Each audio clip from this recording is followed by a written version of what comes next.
देख रहे हैं Indian horror TV Ashok Kumar के साथ।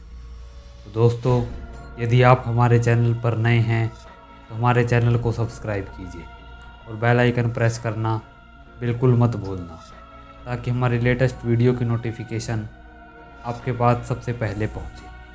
तो आइए दोस्तों, बढ़ते हैं आज की कहानी की तरफ। दोस्तों, मेरा नाम योगेश है और मैं एक सरकारी कर्मचारी हूँ।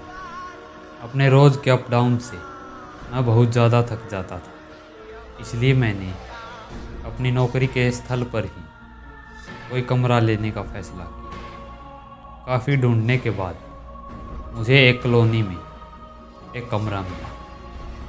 मैं जब अगले दिन उस कमरे में गया तो मैंने देखा कि मेरा कमरा नंबर 304 है और मेरे कमरे के साथ में ही एक कमरा जो कि 303 है वह भी है, परंतु उस कमरे पर ताला लगा हुआ था। खैर, मैंने इन सभी बातों को इग्नोर किया और मैं अपने कमरे के अंदर चला गया।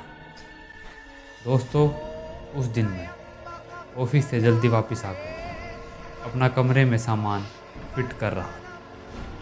तकरीबन 2 घंटे में मैंने अपना सारा सामान अपने कमरे में फिट कर दिया था और अब मैं बहुत ज़्यादा थक गया था, इसलिए मैं अपने बिस्तर पर जाकर सीधा लेट गया और नींद ने मुझे अपने आगोश में ले लिया।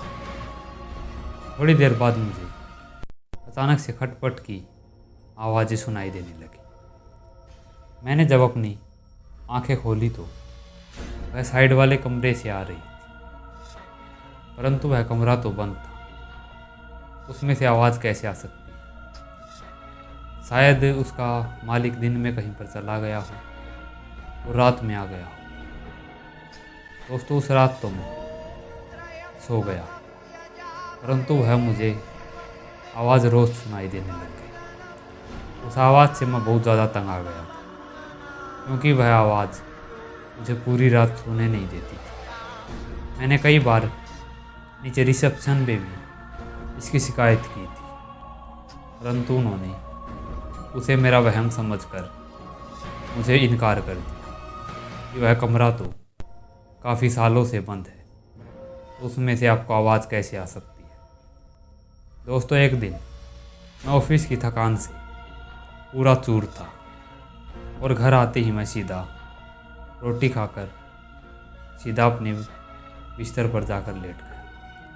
उस रात मुझे कुछ ज़्यादा ही थकावट थी, तो पड़ते ही मुझे बिस्तर पर नींद आ गई। दोस्तों, तकरीबन आधी रात पे मेरी नींद अचानक से खुल गई।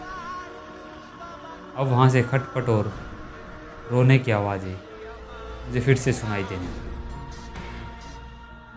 पूरे दिन की थकान से चूर और गुस्से में आकर मैं अपने बिस्तर से उठा और अपने कमरे के बाहर आया।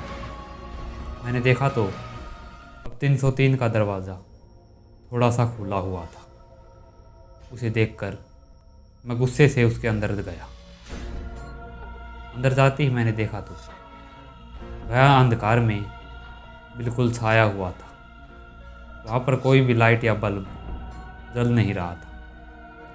मैंने पास ही में एक स्विच बोर्ड से सारे बटनों को दबाया, परंतु वहाँ पर लाइट नहीं जली।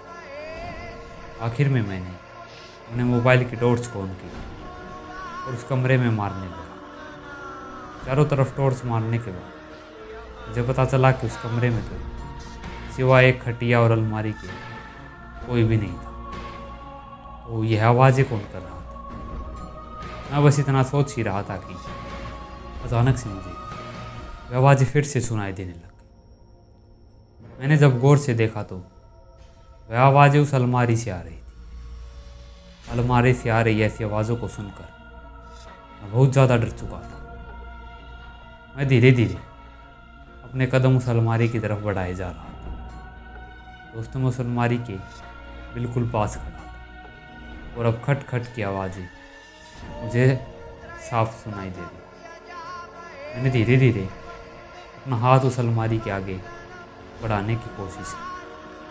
मैं जैसे ही उसका दरवाज़ा खोलने ही वाला था कि अचानक से उसका दरवाज़ा अपने आप खुल गया और उसमें से एक हाथ ने मेरे हाथ को ज़ोर से जकड़ दिया। मैंने जब अपने फ़ोन की फ्लैश से देखा तो वह हाथ काफ़ी जला हुआ और सड़ा हुआ था। उसे देखकर मैं बहुत ज़्यादा डर गया।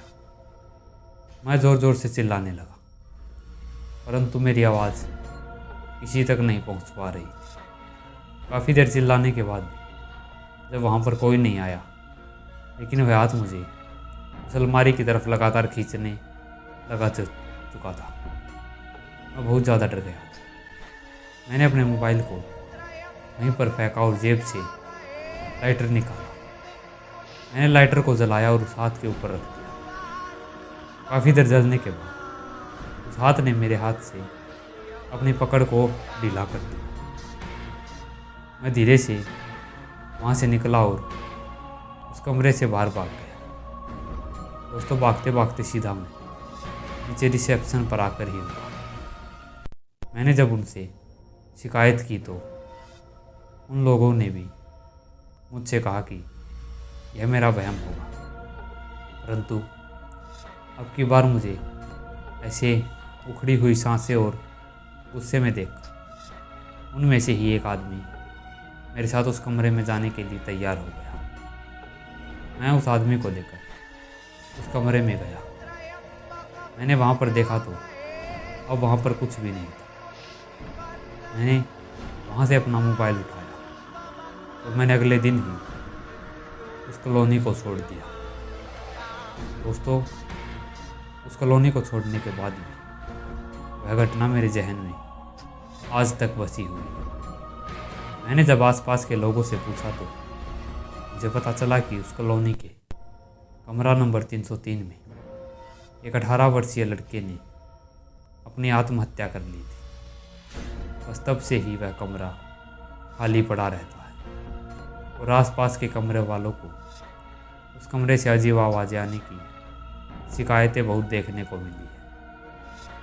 दोस्तों, उस दिन के बाद मैं उस कॉलोनी के आसपास भी नहीं गया, परंतु वह घटना किसी चित्र की तरह मेरे जहन में बस चुकी थी। तो दोस्तों, आज की कहानी में बस इतना ही। यह कहानी आपको कैसी लगी? अगर अच्छी लगी हो तो वीडियो को लाइक, कमेंट और शेयर कीजिए। अगर चैनल पर नए हैं तो चैनल को सब्सक्राइब कीजिए। दोस्तों, अगर आपके पास भी ऐसी ही सच्ची और हॉरर स्टोरी है तो हमारी ईमेल आईडी पर ज़रूर भेजें।